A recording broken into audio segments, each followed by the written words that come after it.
ಜಾತಿಗಣತಿ ವರದಿಯು ಸಣ್ಣ ಸಣ್ಣ ಸಮುದಾಯಗಳನ್ನು ಸುಧಾರಿಸುವ ನಿಟ್ಟಿನಲ್ಲಿ ಮಹತ್ವದ ಪಾತ್ರ ವಹಿಸಲಿದ್ದು, ರಾಜಕೀಯ ಗೊಂದಲಗಳನ್ನು ಸೃಷ್ಟಿಸಬಾರದು ಎಂದು ಸಣ್ಣ ನೀರಾವರಿ ಸಚಿವ ಎಸ್ ಬೋಸರಾಜು ತಿಳಿಸಿದ್ದಾರೆ.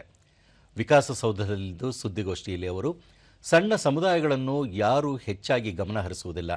ಮುಖ್ಯಮಂತ್ರಿ ಸಿದ್ದರಾಮಯ್ಯ ಅವರು ಇದನ್ನು ಗಮನದಲ್ಲಿಟ್ಟುಕೊಂಡು ಸಾಮಾಜಿಕ, ಆರ್ಥಿಕ, ಶೈಕ್ಷಣಿಕ ಸಮೀಕ್ಷೆಯನ್ನು ನಡೆಸುವ ತೀರ್ಮಾನ ಕೈಗೊಂಡರು. ಇದಕ್ಕಾಗಿ 165 ಕೋಟಿ ರೂಪಾಯಿ ವೆಚ್ಚ ಮಾಡಲಾಗಿದೆ ಎಂದರು.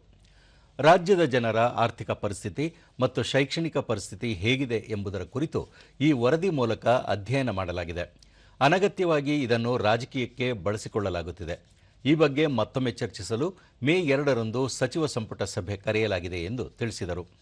ಈ ಹಿಂದಿನ ಸರ್ಕಾರವು ಸಣ್ಣ ಗುತ್ತಿಗೆದಾರರ 12,493 ಕೋಟಿ ರೂಪಾಯಿ ಬಿಲ್ ಬಾಕಿ ಉಳಿಸಿತ್ತು. ಕಾಂಗ್ರೆಸ್ ಸರ್ಕಾರ ಅಧಿಕಾರಕ್ಕೆ ಬಂದ ನಂತರ ಅದನ್ನು ಬಿಡುಗಡೆ ಮಾಡಲಾಗಿದೆ. 50 ಲಕ್ಷ ರೂಪಾಯಿ ಒಳಗಿನ ಗುತ್ತಿಗೆ ಕಾಮಗಾರಿಯ ಬಿಲ್ಲನ್ನು ಪಾವತಿಸಲಾಗಿದೆ ಎಂದರು.